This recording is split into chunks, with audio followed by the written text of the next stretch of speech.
Apple versus Samsung, the real war. Picture this. Apple's legal team is standing in a federal courthouse in San Jose.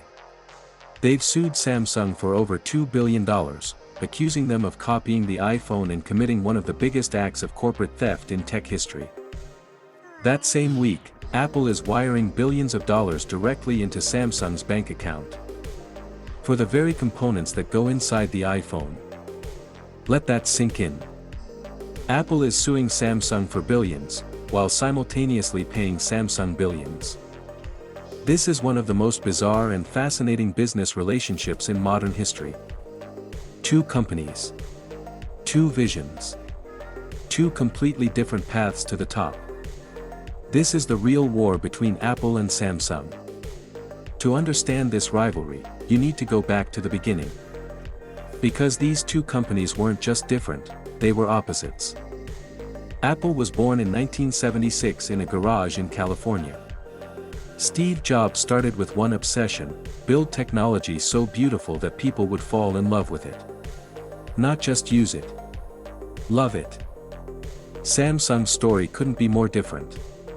Founded in 1938 in South Korea, Samsung started as a small trading company selling groceries, dried fish, and noodles.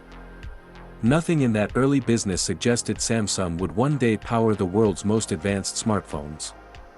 But Samsung had one thing Apple didn't: relentless ambition to go big in every direction. Over the following decades, Samsung expanded into construction, shipbuilding, semiconductors, televisions, and home appliances. By the 1990s, Samsung wasn't just a company, it was an empire. Today it accounts for roughly 15% of South Korea's entire GDP. Apple did the opposite. Fewer products. More obsession per product. Total control over hardware, software, and user experience. One company built its power through scale. The other built its power through obsession. For decades, these two philosophies coexisted peacefully.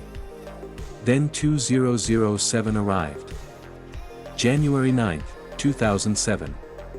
Macworld Conference. San Francisco. Steve Jobs walked onto that stage and said something almost no one fully understood yet. Every once in a while, a revolutionary product comes along that changes everything. He wasn't exaggerating.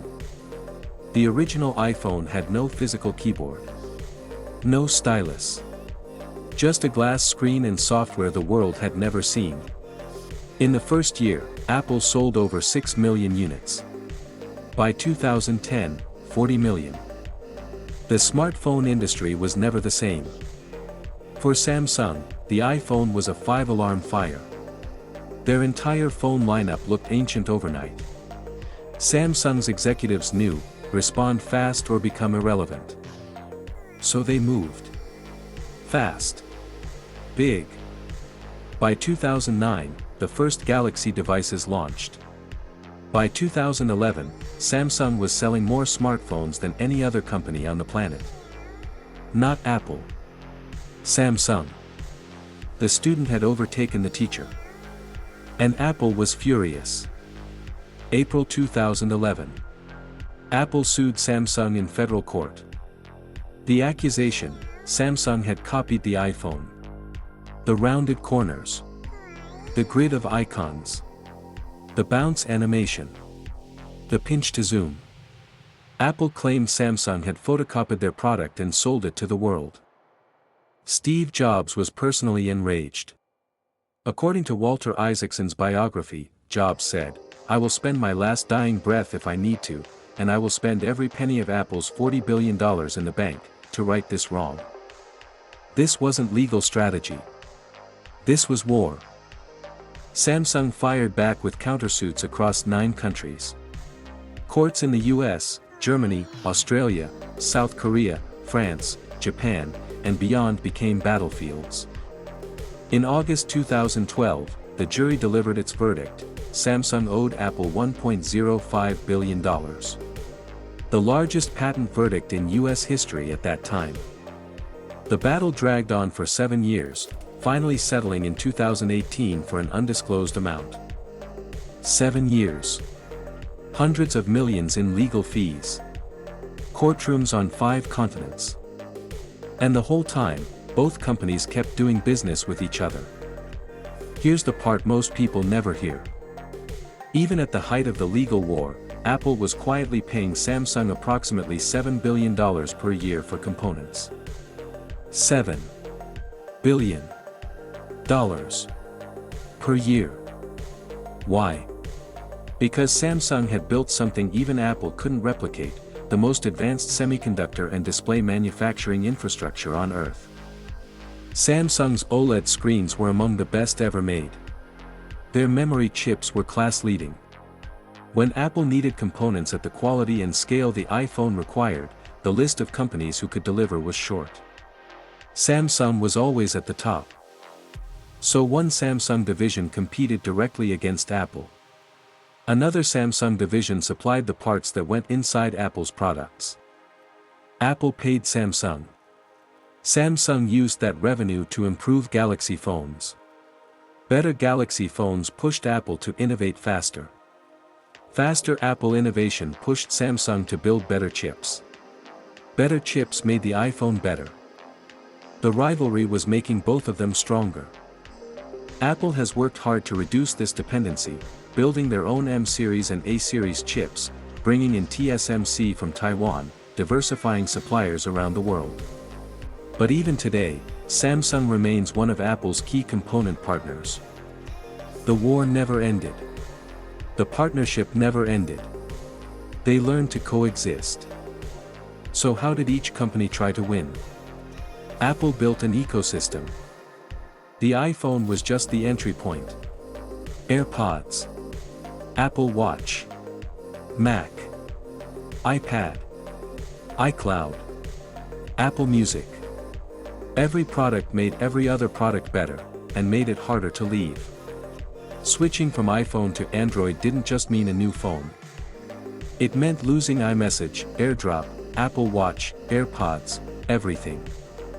Apple's services revenue alone, App Store, Apple Music, iCloud, Apple Pay, recently crossed $100 billion a year. Samsung built an empire.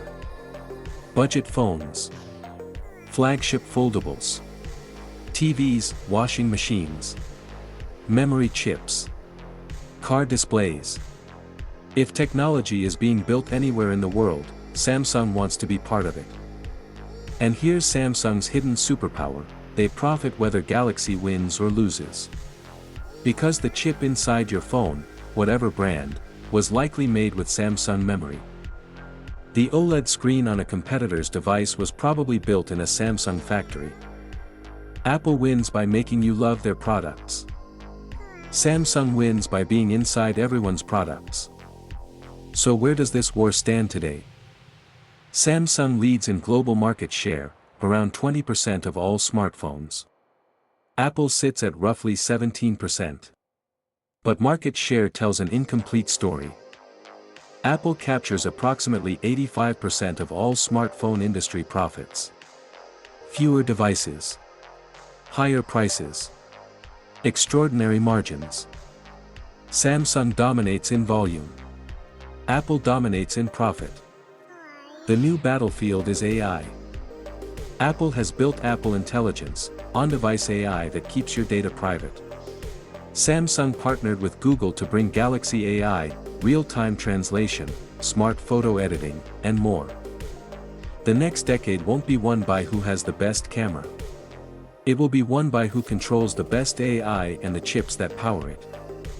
Apple's edge, custom silicon and total control over hardware and software.